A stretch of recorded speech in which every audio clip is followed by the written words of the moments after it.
મોંઘવારીના સમયમાં સામાન્ય માણસનું બજેટ પહેલેથી જ ખોરવાયેલું છે ત્યારે વીજ બિલમાં આવતા વધારાના ચાર્જ જનતાની કમર તોડી રહી છે। શું તમે ક્યારે તમારા બિલમાં FPPPA અથવા ફ્યુલ સરચાર્જ લખેલું વાંચ્યું છે?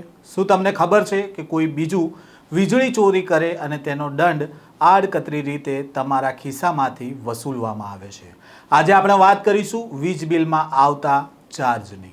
વૈષ્ણવજન તો તેને કહીએ જે પીડ પરાઈ જાનાને રે। નમસ્કાર, નવજીવન ન્યૂઝમાં આપનું સ્વાગત છે। હું છું જયંત દાફડા। ગુજરાતમાં ગરમીનો પારો 45 ડિગ્રીને પાર કરી રહ્યો છે। લોકો ગરમીથી બચવા એસી અને કુલરનો સહારો લઈ રહ્યા છે, પણ અસલી પરસેવો તો ત્યારે છૂટે છે જ્યારે હાથમાં લાઇટ બિલ આવે છે। છેલ્લા કેટલાય સમયથી ગુજરાતમાં વીજળીના યુનિટ દીઠ ભાવ અને વધારાના ચાર્જિસમાં જે રીતે ઉછાળો આવ્યો છે તેને સામાન્ય માણસનું બજેટ ખોરવી નાખ્યું છે। શું તમે જાણો છો કે તમે જેટલી વીજળી વાપરો છો તેના કરતાં વધારાના ચાર્જ કેમ વધુ ચૂકવવા પડે છે? આજે આપણે વાત કરીશું સરકારી વીજ કંપનીઓની જે તમારી જાણ બહાર તમારા ખિસ્સા ખાલી કરી રહ્યા છે।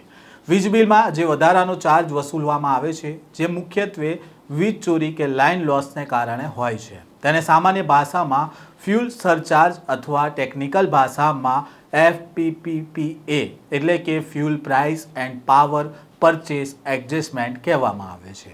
વીજ કંપનીઓને બે પ્રકારના નુકસાન થાય છે, એક ટેકનિકલ લોસ અને બીજો છે કોમર્શિયલ લોસ એટલે કે વીજ ચોરી।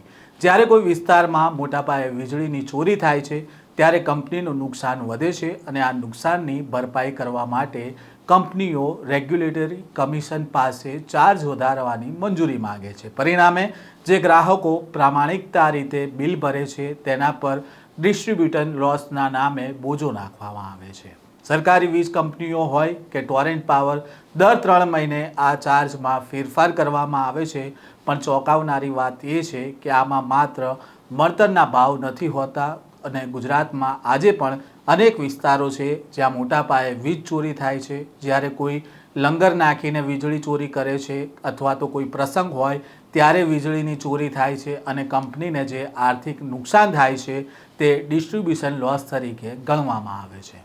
કાયદાની મર્યાદાનો ઉપયોગ કરીને આ લોસની ભરપાઈ એ લોકો પાસેથી કરવામાં આવે છે જેઓ પ્રામાણિકતાથી બિલ ભરે છે, એટલે કે ચોરી બીજું કોઈ કરે અને તેનો દંડ તમારામાં બિલમાં વધારાના સરચાર્જ તરીકે વસૂલવામાં આવે છે।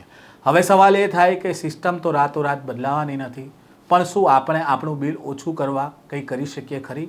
તો ચોક્કસથી તેની પણ કેટલીક એવી વાતો છે જે તમારા બિલમાં મોટો તફાવત લાવી શકે છે।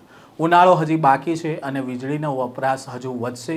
આ સંજોગોમાં આપણે માત્ર એટલું જ કરી શકીએ કે બિનજરૂરી લાઇટ પંખા બંધ રાખીએ અને બિલમાં આવતા દરેક ચાર્જને ચેક કરીએ।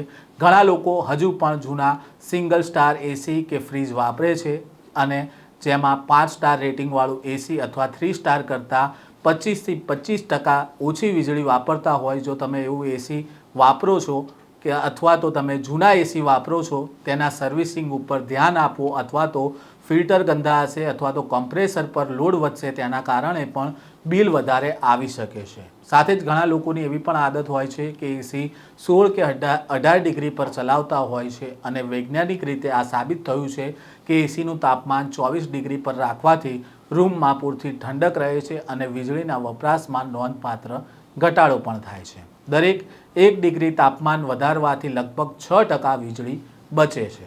શું તમે ટીવી કે વોશિંગ મશીન રિમોટથી બંધ કર્યા પછી સ્વિચ ચાલુ રાખો છો?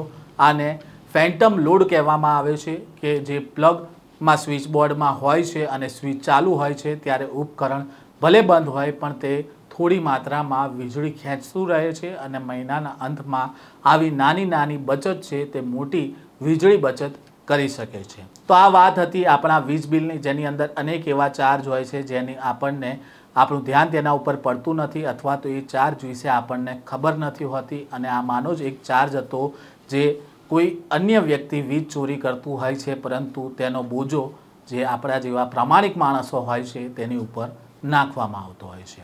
આ પ્રકારના સમાચાર અહેવાલ સાથે ફરી મળીશું। નવજીવન ન્યૂઝ સાથે જોડાયેલા રહેજો।